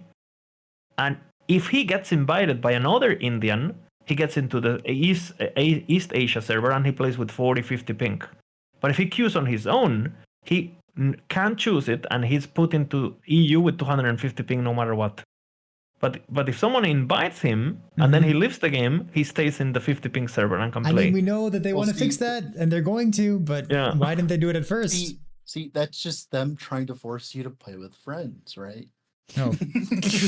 Yeah, whenever, like, I'm sad that that's even a possibility. Let me set a preference or something, no? It's just like, and for example, there's so many things that are just like, the game just doesn't work the same. Like, I've done so much testing of this off stream because I'm basically scared that I'm gonna get, how do you say it? That I'm gonna look bad, right? Because I have a big ego. So I've been doing a lot of practice, like, dude, like I'm famous for like kiting, I'm playing arena and that. And right now I'm playing and I can't do it because, well, you try, I don't know if you guys tried to kiting backwards or whatever, and your character is literally stuck, right? And I did, well, is it me that I'm just getting I'm just washed up, I can't play or something. So I actually went to single player and I just equip a character with the same gear, same stats. And if you just hold right click with an ability, your character moves further, right? Travels further than if you're just playing online where your character just it seems like there's an override of orders or something where like your character just doesn't it doesn't register the action in between the two commands of attacking, and it's just I totally feel it as well. Yeah, everything just the fact that we've been playing on like no ping LAN basically for the past 2, maybe 3 years, and all of a sudden we're on a server. Like, yeah, it feels like you're punching underwater. It's totally different. But I feel like it's not just ping. It's because if I'm pinging and I'm lagging, but all I'm doing is holding right click, eventually what the right click should just do the same. It might not feel immediate. You know what I'm saying? For example, in Diablo 2, I'm playing single player, right? I play go here, pick up this potion, and the guy goes and picks up this potion. But what I'm saying is like, and if you do it online, it does the same, but it might take you a bit because of lag, right? What I'm saying here is like you're doing the same commands, but the character is behaving differently, even when the command is something as simple as just hold the left click. You know, like when you just like hold your auto attack or whatever it is, vengeance, and your character just goes pip pip pip pip pip forward. It behaves different online, and I asked about it, and oh yeah, we're aware, we're working on it, and apparently it has to do. I have no idea about coding. I'm a fucking potato. But they said something. They're trying this lockstep thing, and my entire chat is telling me that is horrible, and that I don't know what is going on, but I hope they fix it because yeah, it's pretty bad. Remember, it took other games in the same category. I remember Path of Exile introducing predictive, yeah. I didn't want to say that because people kept complaining about it, but for years, it took them to fix that. Like, these are clearly not easy things to fix because every single game has to go through the and even then, it still exists. Well, you know what? It actually reminds me of something else that, I mean, we touched on it briefly and chat's talking about it, which was snapshotting. And like every single game struggles with snapshotting. Clearly snapshotting is not an easy problem to solve. It took Path of Exile a long time to figure it out. And like, it's not like it's not like EHG is dumb. They're not bad at their jobs. It's just, it must be a complicated issue because every single game has the same problem. Yeah, I guess it's just, but for example, I think to myself, right? See, that's your first. You're playing minions, yeah? You're playing minions, yeah? And you summon them, and you change your gear. Why not make it so every time you change your gear, your minions resummon? They kind of have that. Like, puts everything on cooldown, boom. Thing, you know, or you change zones and that happens. They do have that slightly with the zone changing. Yeah, but I mean... I did test that. Like, the thing with the snapshotting now is, like, you can still snapshot, it's just... Oh, yeah. And the thing is, like, it's just annoying. People will do that, right? Like, I'm not gonna do it on stream because I prioritize just being entertaining, right? But I think it's like if you give players the option to do this kind of stuff, they're just gonna do it, and it's just like, why not just like not have it in the first place? I remember the videos of people taking 15 minutes to respec their entire skill tree and put on different gear, and then respec again to put on blood magic and whatnot in Path of Exile. 8-9 years ago. So people are going to do that if it's possible. Yeah, people will do it, right? And for example, I would even go to going back to the Aurora's example. I think sometimes the solution is just to be a bit more blunt with things. For example, you enter arena, your gear is locked. Boom, simple. Your gear is locked. Boom. Yeah, are you saying that I can't boot swap my Roots of Vithrocil so I don't get locked in place? That's what I'm saying. You enter arena. Lizard, please. Fuck it. So again, I don't know. I think if they can't fix it on an elegant way, just don't be elegant. Who cares? Yeah, I would take it. Sure. It's just like here's one extra constraint. And again, I would take it. Another thing is like I'm not talking about all the game. I'm talking about the things that are gonna have a ladder. If people wanna be doing these kind of things, do it, right? I had another interesting conversation where you guys talking about PoE about, for example, the logout macro, right? And how there's this thing about is logout macro gonna do more pain than it does, because the average player who's playing without connection, blah blah. Okay, what if logout macro works everywhere in the game, but not in arena? So the moment you enter in arena, you know what you're up to, I am so happy that last Epoch does not require a Lagon macro. That makes me very, very happy. It doesn't require, but people would do it. That's the thing. I mean, right? Even if it takes you 3 seconds to type in Alt F4, like, you're not going to die that fast. You know what bad situation's coming ahead of time. Yeah, but just imagine the meta of, let's just say we have any kind of ladder, right? Any kind of ladder. And this is going to be the meta. It's like, okay, we have this guy who's at wave 800 and the other guy is at wave 801. They're playing hardcore or whatever. And this is going to be this game of chicken of, oh, I didn't spawn spiders, log out. And you see the scenario that I'm kind of imagining. Where it's an extreme example, but I understand what you're saying. I don't want that to even be a scenario. Basically, that's what I'm saying. Because if it can be, it will be. Look at botting, look at all the RMT, like all of these things humans just do, right? And again, if logout macro is powerful in PoE, right? Which is a lot of the people who die in PoE is because they actually didn't know they were in danger. They're playing normally, oh, I'm dead, what the fuck, right? They didn't even know they were gonna die, right? Because in LE, those kind of situations don't really exist, right? It's very rare because like the game is slower. You know the situation you're getting into ahead of time. Actually, yeah, I mean, you know what? I'll counter that. Just recently, speaking of bugs on the podcast, did you know that Blood Orobyss currently, his blood orbs, they're invisible, and he shows fake blood orbs going out from him, right? But the real blood orbs are still trying to track you, and you die. I had that happen. I died to invisible poison too. Talking about bugs, things like that. Yeah, but I mean, if you go into hardcore, into an early access or whatever, but you're talking, we have the polished game. This is this. I think this conversation. Yeah, I think these conversations have to happen. They have to happen, right? And they have to be. And again, it's on the devs too. Like, what kind of game are they doing? Is there a game that, because they've been portraying themselves, oh, we're gonna have a ladder, this game is this, we're gonna have seasons, it's gonna be great. Is this just do they actually care about it, or is this some Pepega? Is this game gonna have a competitive side or not? Because that's what they've told us for a long time. I don't know their thoughts on that, to be honest, considering like we started this patch without the the arena and all that. I think they wanted to. I just think they didn't have wanted time. Yeah, and that's fine. Yeah. And to be honest, it's probably a good thing, right? Like, I imagine the timeline of, we have this patch, they hopefully fix shit, right? And it's still bad. And there's still problems. And then Diablo comes or whatever, then release a patch, and hopefully it has some big balance. That's what I'm expecting, at least. Next patch to be pretty big balance. And it comes with ladder. Boom, I want endgame. I don't think we're getting any endgame till after 1.0. Any kind of endgame stuff until at least 1.0. We talk about that. Actually, they did say that. Well, I'm talking about improvements to the current systems we have. I could see things that we talked about today fixed. Like they did mention corruption fixed, modifiers capped, things like that. Yeah. I hope. I mean, I think they have to do that. Otherwise, the game is just gonna like people that play this game seriously will complain about it in a week. Like, I don't even know. Yeah, I mean, we're playing it because we're committed to the game, we're passionate, we want to be part of the process, and we're adventure, right? We're big fish on a small pond, right? But eventually the pond is going to be an ocean, and every other fish is going to realize game has issues. So you either listen to the small fish now, or you're going to have the whales fucking screaming. So that's something that they have to look at. Reminds me, recently, before this patch, right? There was a problem where we were talking about, the corruption stuff and the monoliths and all that kind of stuff, and how they're not, shared between characters on your account and stuff like that, right? And I was like, so I don't care about this, but I know that a lot of people aren't going to like this, and I know a lot of people don't like this. And as soon as all the PoE people came in, right, that was the first thing they complained about. They're like, oh, I logged into a new tune and I have to do all this all over again? What the heck?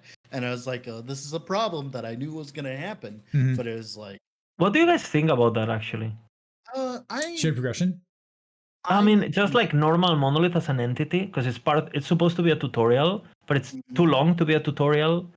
And it's also I think the complaints... The beginning and end of my input on this is that I think the complaints about not having shared progress on normal monoliths across your characters, those complaints would vastly diminish, I think, if not disappear altogether, if there was only one level 90 monolith.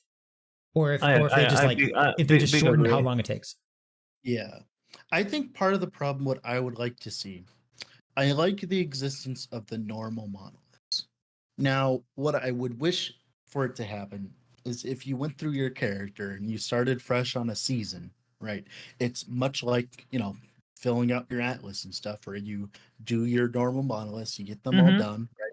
And then after that, right? Then you can like have all of the monoliths unlocked and then like, the empowered and all that on your next character, right? And then like if people want to go to the hardest content to level up, they can do that. Or they want to stay at like one of the lower normal monoliths to level up, whatever they want to do, right? I think the first time is fine. It's just like when you have to do it for every single character you ever want to do, right?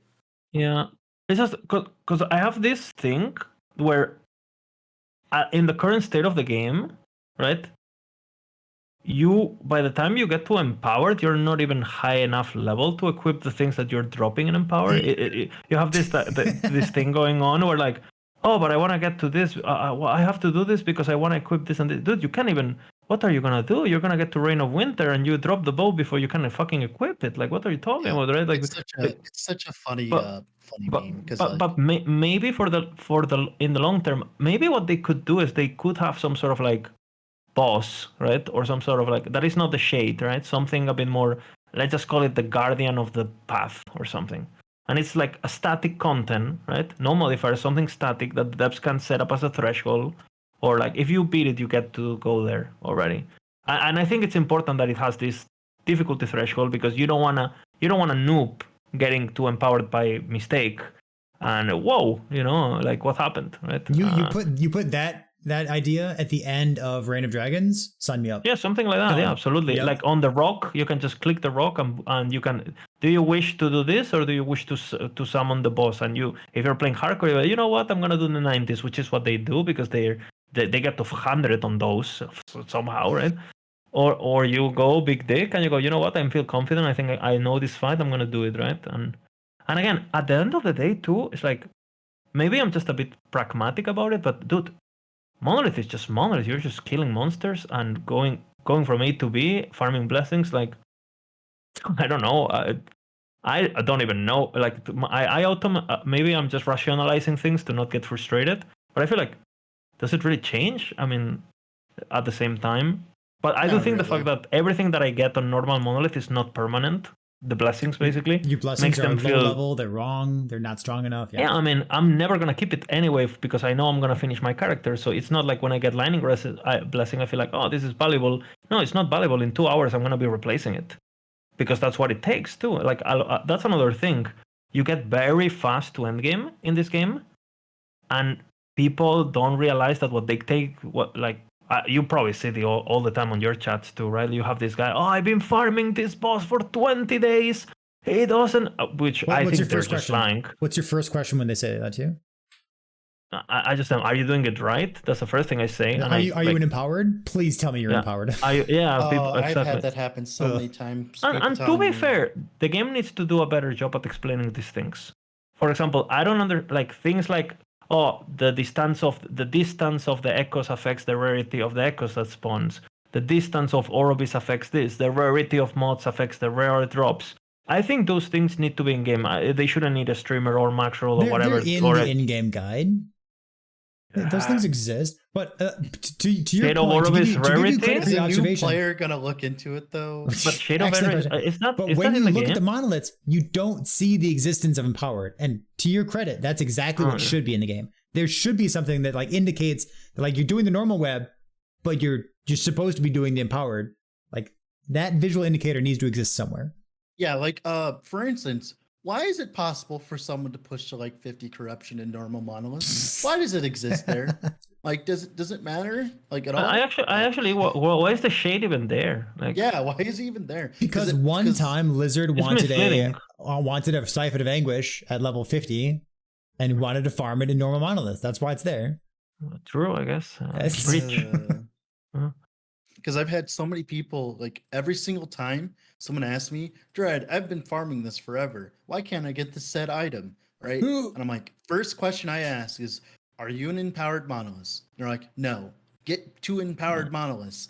It's like, and I'm pretty sure everyone like I think that is also a thing that I've been noticing. We do take as content creators. I don't know if you guys do it, but I certainly do. We do take for granted certain things because a lot of the players have played before, and now that you get new people, that they're like, what is What does that Monolith? mean? What is Yeah, this like talking you're about? using Right? slang Like, that I don't know about. I'm like, oh my god, I have to go back to baby, like I'm so happy because recently Ziggy D released a video. Recently with new. I just link that every single time. A lot of new beginner things, and again, we do have things like this, for example, on Maxrow, but again, people don't find them or don't read them or blah blah, right? So it is a bit of a, and again, the game is only gonna grow, so it's gonna get worse. Yeah, I don't know. It's a game though, you know. So we are past the hour and a half mark. We are 20 minutes shy of 2 hours. I like the conversation. We're pretty far away from where we started. I'm hungry, so I despite being pretty far away from the initial topic, I do feel like we've had a very productive podcast. Is there anything else that you want to sneak in, like a couple sentences, maybe not another half-hour conversation? What else on your mind? Anything about bugs? We talked about infinite scaling. We talked about corruption and tiers, because that's Lizard's favorite conversation for the past year or so. We've talked about some actual bugs that are in the game right now, and like some bugs that have been in the past, things we like. Like what's like the last thing on your mind? What's your thoughts on D4 Lizard? No, I'm joking. I mean, I really like the sound design. I like that they got with super punchy violins and super punchy sound effects, so I can hear them properly with my couch, with my sound system. So that's good choice, you know. It's gonna be the clips, the 30-second clips that I've seen of people playing Diablo. There's a bunch of explosions. The sounds are cool. There's blood splatters everywhere. Everything's beautiful. Like, yeah, I don't want to play Diablo 4, but like visually, audio, it looks awesome. My actual opinion about Diablo 4 is that I think it's actually gonna be turbo great in general, because it's gonna be a lot of people's first ARPG, right? Like some people in the LA community never played back in the day the originals. Right? I did, because I don't know, I had friends who introduced me to. But so many people in my chat, in yours chat, even some of the people in the community, some people started with D3 and they don't like D3 anymore, but they did start there. And I think especially because we are a bit of a boomer community, the ARPG, right? And we haven't. Yeah, we haven't been the cool kid in the block for a while, which is normal. And I think the target for Diablo 4 is literally kids who are gonna sit on Zoomers? TikTok. You want to see? Like, yeah, absolutely. Right, and those kids, some of them are gonna be the only target audience. But I do think that you're onto something. You know, there's gonna be some kid who plays Fortnite and he loves what is it called? The Dragon Lady series in HBO, the Game of Thrones, the Game of Thrones, right? And but he's never had that thing that he could connect through gaming, through that medieval fantasy that he enjoys, right? Or hack and slash or whatever. And then suddenly he's gonna be, oh wait, it's not just Fortnite? What the fuck? Like, this is great. Fast forward 20 years and it's Queen 62, you know, like I do think it's gonna be great for just the genre to grow, and I expect fucking crazy numbers on D4. Do I think it's a shit game, but good for the genre and good introduction to the genre, most likely for a lot of people. So I think the problem is like we're stressing too much about what a game is. I actually noticed this recently. Stressing too much about what a game is. I'm. What do you mean by that? Tell me. It's like, I want to hear it. So what me, Lizard, and you think is a game and we like in a game is completely different than like the 40-year-old person that's playing like, you know, Angry Birds on their phone, right? Or the 16-year-old kid playing Fortnite on their Xbox, right? Like we all have different, like, I think the problem is games in general are really like broad, like a broad kind of category. So for instance, Diablo 4 is going to be a great game, just not for us. It's like pop. It's like music, right? Pop is there. I mean, I listen to pop, and everyone listens to pop, and it's kind of this new song is it's kind of catchy. Okay, forget about it next year. Who cares? But it's number one. Right, so and it does get people into, oh look, there's this song that has electric guitars in. They're here on the radio, and 2 years later, I'm listening to Metallica or whatever, And there's that progression, and I think that's what it's gonna bring into. I think it's also gonna make our game look better. So that's good. This is like the healthiest, most sane conversation of Diablo 4 that I've heard so far. What a great take you two have. That's so funny though, Perry. I'm so maturing. Funny. I'm growing up, guys. I'm 30 now. Wow. Recently on the last big podcast with Cat and Lance, right? Yeah. We had a bunch of comments about D4. Cat and Lance also very level-headed about it. Yeah. They were calling us crazy for our takes, Perry, like on the comments. Oh, on YouTube? They were saying I don't read the YouTube comments. I know. I have to. I'll go check them out after this. Go on. I watched the podcast. I made sure that, but still, like, it was funny because it's like we had the most like sane base takes about it, and we're like, you guys are crazy. Oh, this Diablo hate's terrible. And I'm like, all we're saying is just wait for the game to come out to buy it. Well, and that's another thing too. It's also a lot of people are kind of high on copium because guys, wait for the end game. Guys, there is people who played the end game. There is people making videos about the early game who have already hundreds of hours in the end game. They're just not telling you because on an NDA they played it, they know it. In fact, they have everything ready for it because it's business, right? Mm-hmm. People.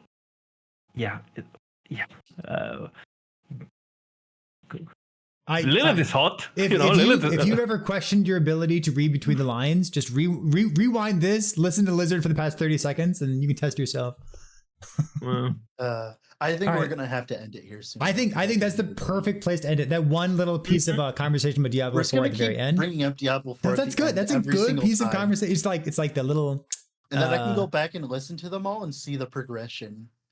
About our own opinions, we'll make like a mega cut of everything and see how our opinions change over time. So we've been talking for about almost 2 hours. I think this has been an excellent podcast. Lizard, thank you so much for taking time out of the beginning of your next day in order to talk with us. I know it's awfully late your time, so I really do appreciate you sneaking in here. No worries. It's fun always. I like talking. Maxroll real quick. Sure. Yeah. Easy. I think most people know what Maxroll is at this point, but Lizard, if you want to give us a little 30-second pitch, what is Maxroll? You talked about that a little bit today. Well, it's a website. We do a lot of, obviously they had all the branches, actually mainly focused on Diablo when they started, obviously Diablo 4 is going to be great, guys, right? They're really happy about it. It's going to be good. But yeah, kind of expanding, covering other games. And, I actually started working with them as a translator kind of thingy, and something happened, and eventually I end up here in this position. And yeah, we're a team, and we're doing a lot of. We've actually been doing it for months now. A lot of people think that we just put the guides like in a day or something. No. This is something I haven't streamed much this year because I was fucking working basically on this. Not just me, the other guys too, right? And yeah, it's we put a lot of time into it. Still gonna grow more. The planner is a bit scuffed at the moment, let's be honest. But I can promise you that you can expect a lot of things, like just whatever they're doing on other games. Yeah, it's gonna be that level. So yeah, stay tuned for that, and yeah, hopefully you enjoy it and it's useful. Love to hear about it. Cool. And then Dread, thank you for taking time out of your evening as well, joining us here on the podcast. Of course, anytime. This has been episode 25 of Epic Epoch. Remember, this goes up on YouTube and Spotify on Monday following the stream. It'll be on VODs here on Twitch as well. You can follow us wherever you are. If you're watching it somewhere, let us know where you're watching it so we can make sure that you are getting the best viewing experience possible, whether it's on VOD, on Spotify, YouTube, or even elsewhere. And let me know how you're doing that because we only put it in so many places. But thank you for joining us. I appreciate it. We'll see you next time. Okay.